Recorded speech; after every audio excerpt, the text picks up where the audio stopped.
Hello students, और इस video में आप सीखेंगे इलेक्ट्रोस्टैटिक पोटेंशियल एनर्जी।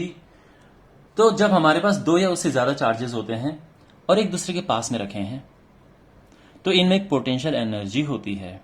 अब आपके मन में शायद ये क्वेश्चन हो या न हो कि पोटेंशियल एनर्जी क्या होती है, इस केस में कैसे पोटेंशियल एनर्जी है।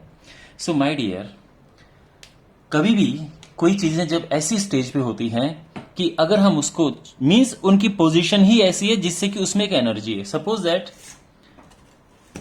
एक स्केल है, ठीक है, और मैंने ऐसे कर रखा है इसे। तो अगर मैं छोड़ दूं या अगर मान लो कि किसी का मुंह यहां पे है और मैं ऐसे करूं तो डरेगा ना। क्यों डरेगा भाई, मैं कुछ कर रहा हूं, ये अपनी जगह पे एकदम फिक्स है। फिर वो क्यों डर रहा है?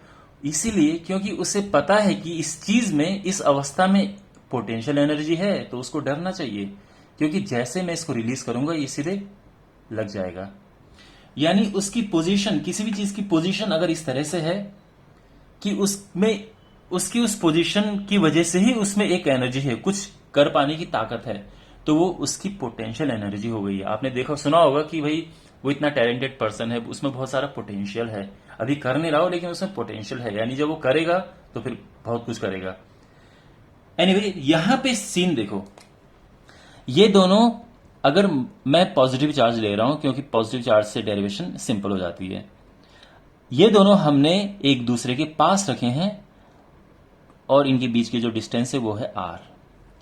दोनों पॉजिटिव चार्जेस हैं। तो आप भी जानते हैं कि जैसे ही अभी मैंने इनको टाइट होल्ड कर रखा है, जैसे ही मैं इसको रिलीज करूंगा ये एकदम दूर चला जाएगा, बिकॉज इनमें रिपल्शन है।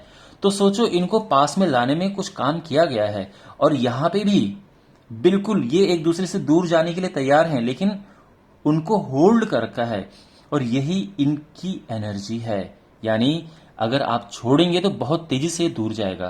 तो क्यों जाएगा? बिकॉज इसमें अभी पोटेंशियल एनर्जी है। तो इस वीडियो में आप यही सीखेंगे कि पोटेंशियल एनर्जी जो है वो कितनी है, उसको कैलकुलेट कैसे करें। तो हम क्या करते हैं, जो इसकी डेफिनेशन बनती है वो ये है कि इनफाइनाइट पे ये दोनों, इन दोनों के बीच की दूरी पहले थी इनफाइनाइट, वहां से हम इनको आर डिस्टेंस तक लेके आए। तो जो वर्क डन इसमें हुआ वो है इनकी potential energy.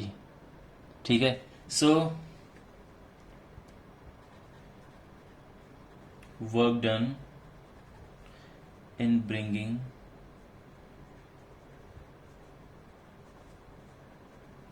To charges, two positive charges लिख रहा हूं मैं। ये अलग बात है, ये सबके लिए होता है, लेकिन डेरिवेशन में फिलहाल दो यूज कर रहा हूं। अगर तीन होंगे तो भी पोटेंशियल एनर्जी होती है, चार में भी होती है, ठीक है ना। टू चार्जेस और simply positive charges from infinity to, तब तक हम लेके आए जब तक कि उनके बीच की डिस्टेंस आर नहीं हो जाती। Okay, to some distance.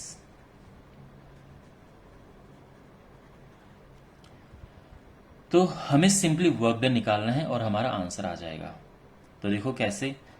तो हम क्या कर रहे हैं, मान लो कि मैं इसको फिक्स कर दे रहा हूं और इसको मूव कर रहा हूं मैं, तो इसको मैं इन्फाइनाइट से लेके आया आर तक। इस चक्कर में मैंने इसमें एक एक्सटर्नल वर्क डन लगाया। ये जो एक्सटर्नल वर्क डन है ये किसके इक्वल होगा? जितना ये जो इसमें इलेक्ट्रोस्टैटिक रिपल्शन रिपल्सिव फोर्स है उसके इक्विवेलेंट होगा। ठीक है, तो देखो जो वर्क डन है आप जानते हैं वो है एफ डॉट डी आर। मान लो कि छोटा सा डिस्टेंस आपने मूव किया डी आर, और छोटा सा डी आर डिस्टेंस मूव करने पे छोटा सा वर्क डन हुआ है, तो ये हो गया। और ये जो आपने एक्सटर्नल फोर्स अप्लाई किया है, वो आप देख सकते हैं, ये जो एक्सटर्नल फोर्स है इसमें और डी आर, बिकॉज आप खुद भी उसको अंदर लेके आ रहे हो और फोर्स भी अंदर की तरफ है, तो इनके बीच में फिलहाल 0 डिग्री एंगल है, तो cos 0 1 होता है। तो मैं इसको ऐसे लिख रहा हूं, एक्सटर्नल डी आर। यहां तक सब ठीक है, लेकिन जो ये एक्सटर्नल फोर्स है ये इलेक्ट्रोस्टैटिक फोर्स के नेगेटिव है, तो ये एफ ई डी आर ऐसे हो जाएगा। ये इलेक्ट्रोस्टैटिक रिपल्सिव फोर्स है। हमें क्या करना होता है, इनको इक्वल रखना होता है। इससे क्या है कि जो इसकी स्पीड है वो एक्सेलरेट नहीं होगी, क्योंकि अगर एक्सेलरेशन होगा तो फिर उसमें एनर्जी किसी और चीजों में भी खर्च हो सकती है। तो फिलहाल हम क्या करते हैं कि इनको इक्वल रखते हैं जिससे कि नेट फोर्स 0 हो और कोई एक्सेलरेशन नहीं हो चार्ज में। ओके, तो अब यहां पे एफ ई क्या होता है 1/4πε0 Q1 Q2 upon r square d r. लेकिन जब हम वर्क डन निकालेंगे तो हमें इंटीग्रेट करना होगा, इनफाइनाइट से ये आर तक आ रहे हैं, तो हम कांस्टेंट को बाहर ले लेते हैं 1/4πε0 Q1 Q2 इनफाइनाइट से आर, और यहां पे बचा 1/r² dr इंटीग्रेट करने के लिए, माइनस 1/4πε0 Q1 Q2, और इसे इंटीग्रेट करेंगे -1/r आएगा इनफाइनाइट टू आर, ये माइनस बाहर आके प्लस हो गया, तो यहां पे ये हो जाएगा 1/4πε0 Q1 Q2 अपॉन आर। और ये जो वर्क डन है ये किस फॉर्म में स्टोर हो जाता है, पोटेंशियल एनर्जी की फॉर्म में स्टोर हो जाता है। So that's why we have this formula, और ये हमारा आंसर आ गया है। Is this clear? अच्छा, what if we have more than 2 charges? उस केस में क्या करें? मान लो हमारे पास चार्जेस हैं 3, Q1 Q2 Q3, और इनकी बीच की डिस्टेंसेस गिवन है। मान लो ये है यहाँ R1 ले लो, या R2 ले लो, और ये R3 ले लो। तो देखो, अगर हमें टोटल एनर्जी निकालनी है तो क्या होगा? टोटल पोटेंशियल एनर्जी होगी, देखो 1 और 2 के बीच की एनर्जी, 2 एंड 3 के बीच की एनर्जी, एंड 3 एंड 1 के बीच की एनर्जी, यानी तीनों केस हम निकालेंगे। ठीक है, इन दोनों के बीच पोटेंशियल एनर्जी, इन दोनों के बीच पोटेंशियल एनर्जी, इन दोनों के बीच potential energy. Is it fine? तो यहां पे होगा 1/4πε0। देखो, जब हम 1 और 2 की बात करेंगे तो क्या आएगा? Q1 Q2, और उनके बीच की डिस्टेंस हमने R3 ली है, तो R3 आ जाएगा। इसी तरह से दूसरा है, मैं ये कॉमन ले लेता हूं, ठीक है। तो दूसरा Q2 Q3, उनके बीच की डिस्टेंस R1, और तीसरा Q1 Q3, और उनके बीच की डिस्टेंस R2, ये हो गया है। इसी तरह से अगर हमारे पास जो चार्जेस हैं वो 4 हैं, अगर हमारे पास 4 हैं तो कैसे करें? देखो,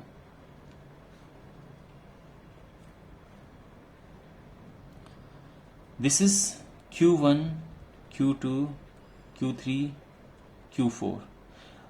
अच्छा, अब इनके बीच की डिस्टेंस देखो। मैं एक काम करता हूं, जो चार्जेस हैं उनके बीच की डिस्टेंस वैसे लिखता हूं, जैसे 1 और 2 के बीच की डिस्टेंस को मैं R12 लिख रहा हूं, 2 एंड 3 के बीच की डिस्टेंस R23, ताकि कोई कंफ्यूजन ना हो। 3 और 4 के बीच की डिस्टेंस 34, 1 और 4 के बीच की डिस्टेंस R14। लेकिन इसके अलावा इसमें ऐसे भी होगा, तो 1 और 3 के बीच की डिस्टेंस R13, एंड 2 एंड 4 के बीच की डिस्टेंस R24। यहां तक सब समझ आ गया?